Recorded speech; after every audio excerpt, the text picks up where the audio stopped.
This video was recommended to me on my YouTube feed, so I clicked play while I was vacuuming up some dog hair and crumbs from the floor.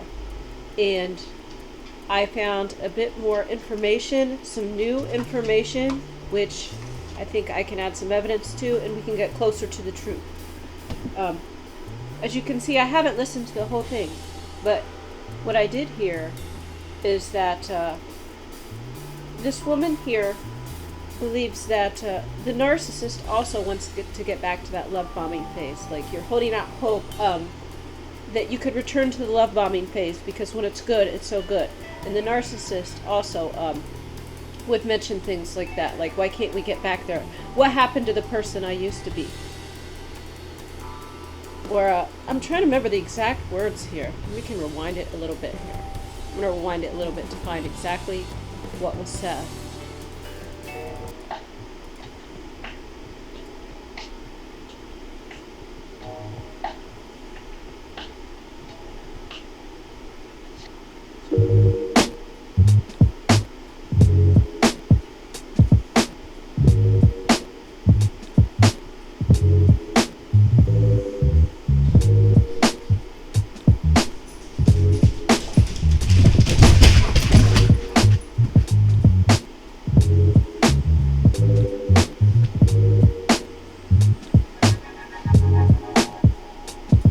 Okay, so I don't want to play this entire video, guys,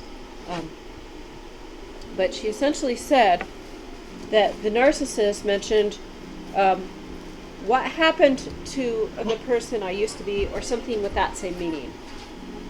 And she took that to mean that the narcissist also wants to get back there, and they're not able to.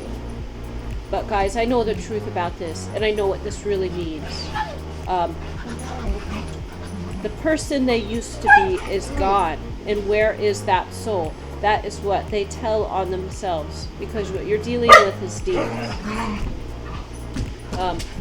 There are some clues that possibly a human soul was present in my ex-husband in the beginning of our relationship, up until the children were very young.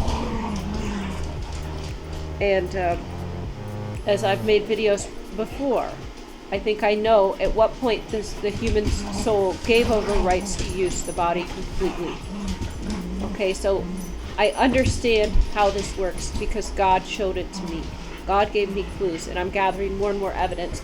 Her narcissist mentioned something that meant what happened to the person I used to be, and it sounded to her like he wanted to get back there. He wanted to have that love bombing phase again.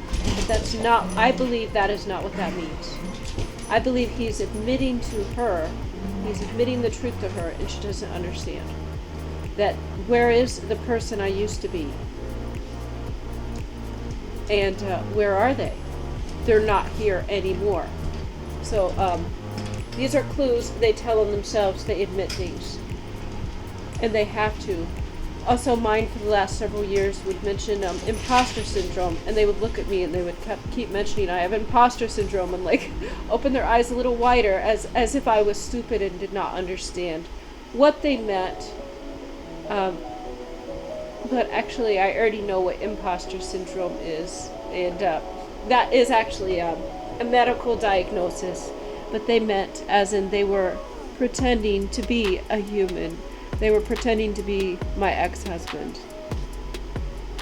So I did notice the serpent present since I was 17, but we did have good times in the love bombing phase, and it was a lot of fun for many years, actually. And when my children were very young, my ex-narc had made a post on Facebook, and he put a picture of me, and it said something to it's something like, my beautiful wife, I wish I could have treated her better. And I didn't really like that picture, so I'm not going to post it on here.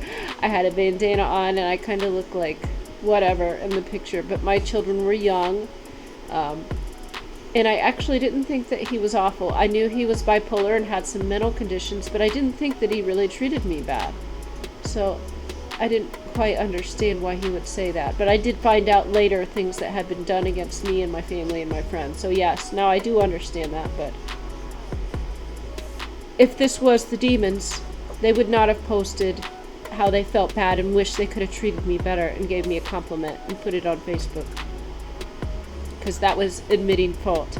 And shortly after is when I believe that the human soul gave up the rights to the body, and at that point there was no empathy, there was no admissions of guilt. Any admission of guilt I would have to drag out of them and they'd be rolling their eyes. It was very childish. So her narcissist to say this to her, I believe it's the exact same thing. What happened to the person I used to be, okay? They sold their soul to the devils, okay? And then they gave up. And there could be more than one reason why they gave up. But I will say is that that human soul that is overtaken by demons, sometimes they enjoy it.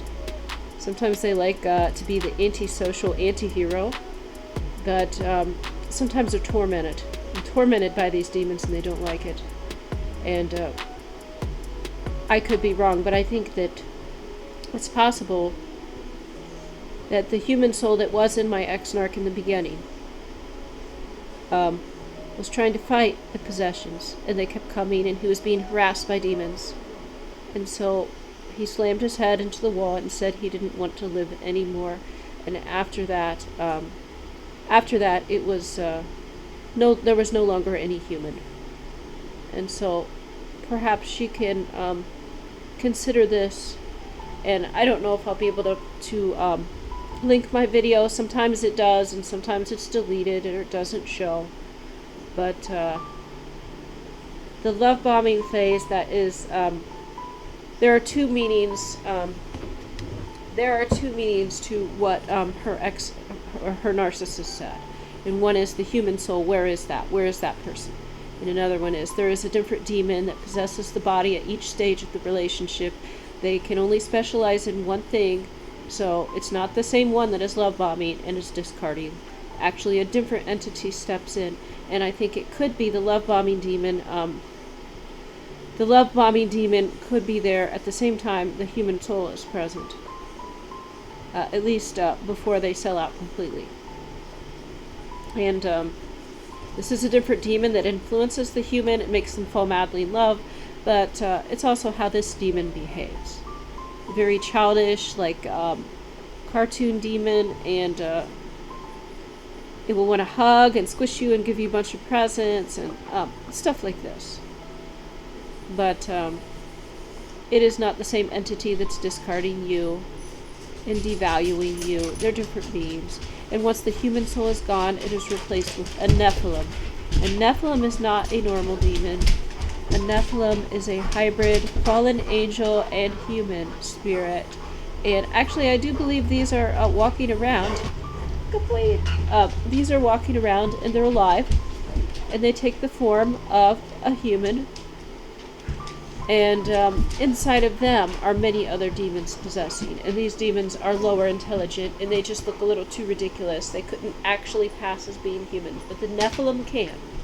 They're still different, but the Nephilim can still pass being human. They can hold a job. They can do many things. And so I'm making this video in response, and hopefully it clears things up. Thanks for watching, and God bless.